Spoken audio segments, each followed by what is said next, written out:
স্বাগত দীপ্ত সংবাদের সাথে আছি আমি তানভীর খন্দকার। শুরুতেই জানাবো সংবাদ শিরোনাম। আগামী বছর 2 মার্চ ভোটার তালিকা প্রকাশ, নতুন নির্বাচন কমিশনের প্রথম বৈঠকে সিদ্ধান্ত। শেখ হাসিনার পতনের পর ভারতে বাংলাদেশিদের অনুপ্রবেশ বাড়েনি, দ্য হিন্দুর প্রতিবেদন। আয়ারল্যান্ডকে হোয়াইট ওয়াশ করতে বাংলাদেশের লক্ষ্য, 186 রান, ফাহিমার 3 উইকেট।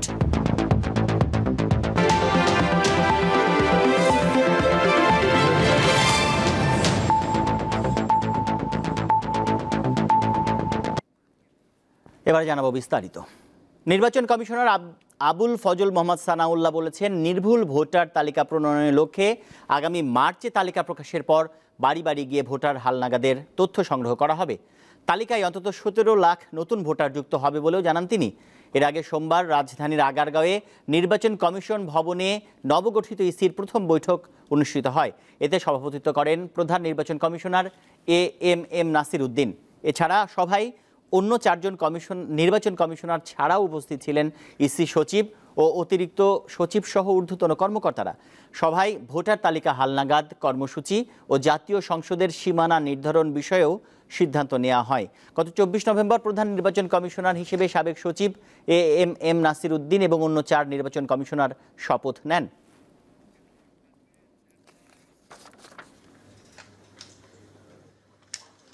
আমাদের 2025 সালের 1 জানুয়ারি পর্যন্ত যে হালনাগাদ, সেই কার্যক্রম 2রা মার্চ 2025-এ শেষ হয়ে যাবে। তো আমাদের হাতে কিন্তু একটা হালনাগাদ ভোটার তালিকা থাকবে। আমরা আবার বাড়ি বাড়ি যাওয়ার প্রয়োজনীয়তাটা এই জন্য বোধ করছি যে আমরা ধারণা করছি 25 থেকে 27 লাখ বা কম বেশি ভোটার যারা আমাদের অফিসে এসে নিবন্ধিত হন নাই, এদেরকে আমরা চাই নিবন্ধিত হোক, এই জন্য বাড়ি বাড়ি যাওয়া। আর যেহেতু আমরা বাড়ি বাড়ি যাচ্ছি, সেহেতু 2025 সালের তথ্যটাও আমরা বাড়ি বাড়ি গিয়ে সংগ্রহ করব। হ্যাঁ, আগামী বছরের তথ্যটা আমরা নিয়ে নেব এই সাথে, যাতে করে আমরা একটা লজিস্টিক তো ডিপ্লয় করছি, এই লজিস্টিকটা যেন ম্যাক্সিমাম আমরা রিট্রিভ করতে পারি। দেশের অর্থনৈতিক ও রাজনৈতিক স্থিতিশীলতা নিশ্চিত করা না গেলে দীর্ঘমেয়াদী সংস্কার কার্যক্রম করা যাবে না। সোমবার রাজধানীর শেরেবাংলা নগরের এনইসি সম্মেলন কক্ষে সংবাদ সম্মেলনে কথা বলেন শ্বেতপত্র কমিটির প্রধান ডক্টর দেবপ্রিয় ভট্টাচার্য। এর আগে রোববার শ্বেতপত্র প্রণয়ন কমিটি 3 মাসের অনুসন্ধান শেষে তাদের চূড়ান্ত প্রতিবেদন প্রধান উপদেষ্টা ডক্টর মোহাম্মদ ইউনূসের কাছে হস্তান্তর করে। এ নিয়ে ব্রিফিংয়ে ডক্টর দেবপ্রিয় আরও বলেন, বাংলাদেশে উন্নয়ন বাজেটের 40% অর্থ তছরূপ হয়েছে। সেই সঙ্গে দেশের 10% মানুষ দেশের 85% সম্পদ ভোগ করছেন। তিনি জানান, আপাত দৃষ্টিতে মনে হচ্ছে অন্তর্বর্তী সরকার 5 বছর দায়িত্বে থাকবে না, তবে অন্তত আগামী 2 বছরের কর্মপরিকল্পনা সামনে থাকতে হবে বলে উল্লেখ করেন শ্বেতপত্র কমিটির প্রধান। এই 90 দিনের যাত্রাপথে এই 3টি নির্বাচন হয়েছে, এই 3টি নির্বাচন এইটা বিষবৃক্ষ সৃষ্টি করেছে এই চোরতন্ত্রের, এবং এর ভিতর দিয়ে আমার দেশের ভিতরে যে মৌলিক গণতান্ত্রিক অধিকারগুলো ছিল, যে জবাবদিহিতার জায়গা ছিল, সেই জায়গাগুলো নিশ্চিহ্ন হয়ে গেছে। অর্থনৈতিক স্থিতিশীলতা, আরেকটি হলো আইন শৃঙ্খলা নিরাপত্তার স্থিতিশীলতা। যদি নিরাপত্তা না থাকে, যদি একই রকমভাবে জিনিসপত্রের দাম নিয়ন্ত্রণে না থাকে, তাহলে ওই যে দীর্ঘমেয়াদী সংস্কারের কথা বলছি, এইটা বিপদসংকুল হয়ে যাবে। 15 আগস্টকে জাতীয় শোক দিবসের ছুটির ঘোষণা করে হাইকোর্টের রায় স্থগিত করেছে আপিল বিভাগ। প্রধান বিচারপতি সৈয়দ রেফাত আহমেদের নেতৃত্বাধীন আপিল বিভাগের পূর্ণাঙ্গ বেঞ্চ এই আদেশ দেন। এর আগে 2009 সালে 15 আগস্টকে জাতীয় শোক দিবস ঘোষণা করে হাইকোর্ট, যা এতদিন পালিত হয়ে আসছিল। এরপর গত 13 আগস্ট এ বছরের ছুটি বাতিলের প্রজ্ঞাপন জারি করে অন্তর্বর্তী সরকার। এখন পুরো রায়টি স্থগিত চেয়েছে হাইকোর্ট।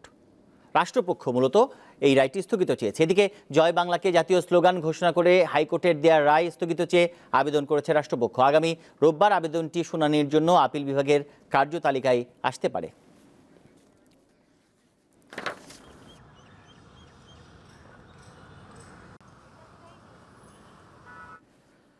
হাসপাতালে আসতে দেরি করা ও সচেতনতার অভাবে চলতি শীত মৌসুমেও ডেঙ্গুতে মৃত্যুর হার কমছে না বলে জানিয়েছেন স্বাস্থ্য অধিদপ্তর।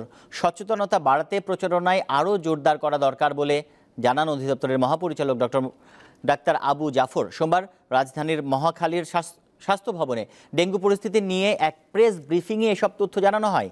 এ সময় মহাপরিচালক বলেন, বিশ্বের অন্যান্য জায়গার তুলনায় বাংলাদেশে ডেঙ্গু আক্রান্ত হয়ে মৃত্যুর হার অনেক বেশি। তবে সঠিক সময়ে হাসপাতালে আসলে এবং চিকিৎসা নিলে এই হার অনেক কমিয়ে আনা সম্ভব। চলতি বছর এখন পর্যন্ত ৬৭ জন চিকুনগুনিয়া এবং ১১ জন জিকা ভাইরাসে আক্রান্ত হয়েছেন বলেও জানানো হয় প্রেস ব্রিফিংয়ে। তার মধ্যে আমরা দেখতে পাচ্ছি বেশিরভাগ মৃত্যুর কারণ হচ্ছে তারা দেরিতে আসতেছে। তো আপনারা জানেন যে কোনো রোগের চিকিৎসার চেয়ে প্রতিরোধ একটা উত্তম ব্যবস্থাপনা। ২ নম্বর হচ্ছে ডেঙ্গু, যেহেতু একটা জ্বর নানাবিধ কারণে হয়। এই বিষয়গুলোকে আমাদের মনের মধ্যে কিছুই হবে না ভাব ধরে আমরা ব্যবস্থাপনায় নিজেরা অত সযত্ন না। জামায়াত রাষ্ট্র পরিচালনার দায়িত্ব পেলে কেউ জুলুম করতে পারবে না বলে মন্তব্য করেছে দলটির আমির শফিকুর রহমান। সোমবার ঝালকাঠিতে এক কর্মসূচিতে অংশ নিয়ে তিনি এসব কথা বলেন। এদিকে একটি উগ্র গোষ্ঠী বাংলাদেশকে অস্থিতিশীল করতে চট্টগ্রাম আদালতের এক আইনজীবীকে হত্যা করেছে উল্লেখ করে জামায়াতের আমির আরও বলেন, তারা চেয়েছিল বাংলাদেশকে অশান্ত করতে, কিন্তু এদেশের মানুষ তাদের পাতানো ফাঁদে পা দেয়নি। শফিকুর রহমান বলেন, তারা এমন দেশ চান যেখানে কৃষক তার ফসলের ন্যায্য দাম পাবেন, শ্রমিক পাবেন তার ন্যায্য মজুরি।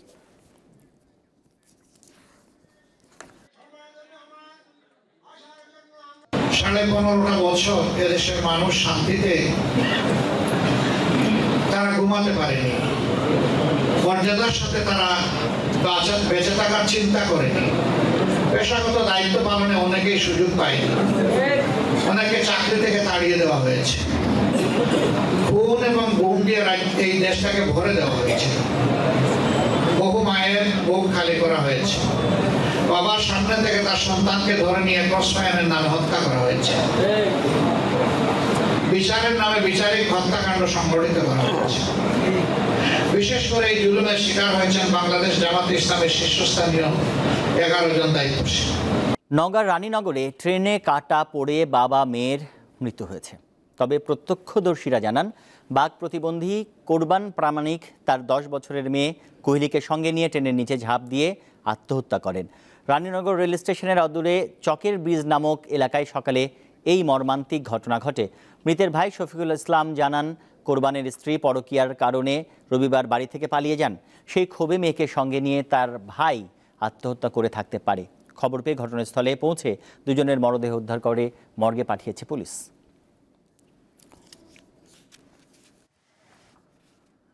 আওয়ামী লীগ সরকারের পতনের পর বাংলাদেশ থেকে অবৈধভাবে ভারতে প্রবেশকারীদের সংখ্যা উল্লেখযোগ্য হারে বাড়েনি।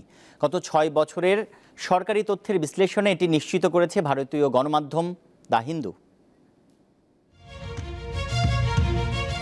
ভারত থেকে বাবার সঙ্গে দেশে ফেরার পথে ২০১১ সালের ৭ জানুয়ারি কুড়িগ্রামের ফুলবাড়ী উপজেলার অনন্তপুর সীমান্তে বিএসএফের গুলিতে নিহত হয় ১৫ বছরের কিশোরী ফেলানি। তার মরদেহ কাঁটাতারে ৪ ঘন্টার বেশি সময় ঝুলেছিল, যা সে সময় আলোড়ন তৈরি করে বিশ্বজুড়ে।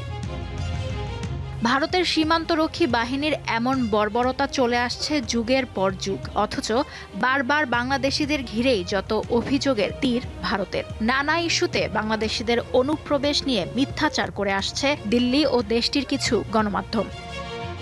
গত ৫ আগস্টের পর এমন মিথ্যাচারের হিড়িক পড়ে যায় ভারতীয় গণমাধ্যমে। গণ অভ্যুত্থানে ক্ষমতাচ্যুত প্রধানমন্ত্রী শেখ হাসিনা পালিয়ে ভারতে আশ্রয় নিলেও তাকে পুরোপুরি সুরক্ষিত রেখেছে বিজেপি সরকার। উল্টো প্রচার চলছে বাংলাদেশি সংখ্যালঘুরা নির্যাতনের শিকার হয়ে দেশ ছাড়ছেন এমন তথ্যের। অথচ এবার খোদ ভারতের সংবাদ মাধ্যমই বলছে, শেখ হাসিনা সরকারের পতনের পর বাংলাদেশি সংখ্যালঘুদের ভারতে পালিয়ে যাওয়া বেড়েছে, এমন তথ্য মোটেও সঠিক নয়। ২০১৮ থেকে ২০২২ সাল পর্যন্ত ৫ বছরে ভারতের সরকারি তথ্যের বিশ্লেষণ করে দ্য হিন্দু জানায়, গত ৫ আগস্টের পর থেকে ২৭ নভেম্বর পর্যন্ত বিএসএফ ১৩৯৩ বাংলাদেশিকে আটক করেছে। অর্থাৎ শেখ হাসিনার পতনের পর হাজার হাজার সংখ্যালঘু ভারতে পালিয়ে এসেছেন বলে যে আলোচনা চলছে তা একেবারেই সঠিক নয়। দ্য হিন্দু আরও জানায়, চলতি বছরে এখন পর্যন্ত সীমান্ত পাড়ি দিয়ে ভারতে অনুপ্রবেশের সময় ৩,৯০৭ জনকে আটক করেছে বিএসএফ। এদের মধ্যে বাংলাদেশ ও ভারতীয় উভয়ই রয়েছেন। লুৎফা ফৌজিয়া, দীপ্ত, বার্তাকক্ষ। আন্তর্জাতিক মসজিদে লাউড স্পিকারে আজান না দেওয়ার নির্দেশ দিয়েছেন ইসরায়েলের জাতীয় নিরাপত্তা মন্ত্রী ইতামার বেন গভির। স্পিকারে আজান দেওয়া হলে সেখানে পুলিশকে সরাসরি বাধা দিতে নির্দেশ দেন তিনি। ইসরায়েলের বিভিন্ন সংবাদ মাধ্যম জানায় যে মসজিদে স্পিকার ব্যবহার করতে দেখা যাবে সেখানে পুলিশকে প্রবেশ করে স্পিকার জব্দ করার অনুমতিও দেন বেন গভির। তবে ইসরায়েলের বিরোধী দল এই নিষেধাজ্ঞার নিন্দা জানিয়েছে। এর ফলে বেন গভির ইসরায়েলের নিরাপত্তা আরও বড় হুমকির মুখে ফেলেছেন বলে জানান বিরোধী দলীয় নেতারা।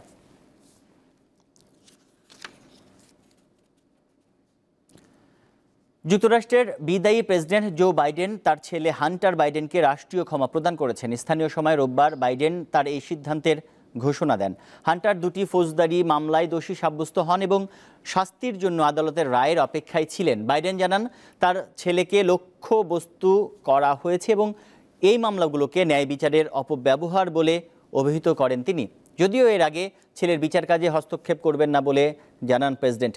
হান্টার বাইডেন এ বছরের শুরুতে মাদক সেবন ও অস্ত্রের বিষয়ে মিথ্যা তথ্য দেওয়ার অভিযোগে অভিযুক্ত হন। এছাড়া কর ফাঁকির ঘটনাতেও তিনি দোষী সাব্যস্ত হন। বসুন্ধরা কিংস ও ব্রাদার্স ইউনিয়নের ম্যাচ দিয়ে কাল মাঠে গড়াচ্ছে ঘরোয়া ফুটবলের federation cup tournament. Bangladesh premier লিগে অংশ নেওয়া 10টি ক্লাব খেলবে এবারের আসরে। প্রতিটি গ্রুপে 5টি করে ক্লাব সিঙ্গেল লিগ ভিত্তিতে মুখোমুখি হবে একে অপরের। এরপর দুই গ্রুপের সেরা 4টি দল উঠবে কোয়ালিফায়ার্সে। দুই গ্রুপের 2 সেরার মধ্যে হবে প্রথম কোয়ালিফায়ার। এই ম্যাচের জয়ী ক্লাব সরাসরি চলে যাবে ফাইনালে। অন্যদিকে দুই গ্রুপের 2 রানার্স আপ মুখোমুখি হবে কোয়ালিফায়ার্স 2-তে। এটা হবে এলিমিনেটের ম্যাচ। এই ম্যাচে যারা হেরে যাবে ফেডারেশন কাপ থেকে বিদায় হয়ে যাবে দলটির। আর জয়ী দলকে ফাইনাল নিশ্চিত করতে খেলতে হবে প্রথম কোয়ালিফায়ার ম্যাচে হেরে যাওয়া দলের বিপক্ষে। এই ম্যাচের জয়ী দল প্রথম কোয়ালিফায়ারে জয় পাওয়া দলের সঙ্গে খেলবে 2 মের ফাইনাল।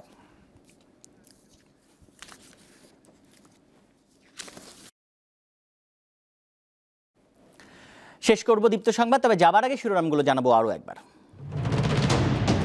আগামী বছর 2 মার্চ ভোটার তালিকা প্রকাশ, নতুন নির্বাচন কমিশনের প্রথম বৈঠকে সিদ্ধান্ত। শেখ হাসিনার পতনের পর ভারতে বাংলাদেশিদের অনুপ্রবেশ বাড়েনি, দ্য হিন্দুর প্রতিবেদন। আয়ারল্যান্ডকে হোয়াইট ওয়াশ করতে বাংলাদেশের লক্ষ্য 186 রান, ফাহিমার 3 উইকেট।